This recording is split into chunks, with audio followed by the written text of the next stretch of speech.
tú, y hoy es un Yo que tú especial porque os vengo a contar cómo fue mi primer beso. Mis gafas son de verdad, que llevan cristales de ver, que me han costado un dinero. Mi primer beso me lo di teniendo 16 años, más o menos. No fue algo esperado, no fue algo ni por un juego, o sea, fue un beso de verdad, de que el muchacho vino y me besó. Fue con un compañero de clase y nos habíamos ido de excursión a las hoces del río Duratón. Entonces, volviendo por la tarde, estábamos en el autobús y ese chico, del cual no voy a desvelar su identidad porque no quiero que le empiece a seguir la prensa rosa por la calle, porque claro, soy súper famoso, ¿sabes? Es lo que quiero. Y yo nos llevábamos súper bien, en plan de colegueo, muy bien. Total, que él iba sentado en un asiento y iba recostada, apoyada en sus piernas porque estaba muy cansada. Y de repente, pues el chico se acercó a mi cara y me besó. Claro, yo nunca me había dado un beso, no sabía de qué iba la vaina, entonces como que me dejé llevar un poquito. O sea, me dejé llevar en plan de que fuera él el que guiara un poco el tema.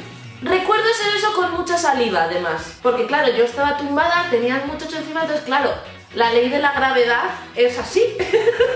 No sé cómo conseguimos que nadie nos viera, la gente iba a su bola, entonces fue algo como más íntimo, pero claro, yo según me bajé del autobús, cogí a mis amigas y les dije, hola, mira lo que acaba de pasar. Para él debió ser un beso horrible, porque nunca más nos volvimos a besar ni nada por el estilo. Que luego ya con los años, pues oye, pues he cogido práctica y mis besos son como la droga. Ya no solo la primera vez en tu vida, sino que la primera vez con alguien siempre es diferente a todas las demás.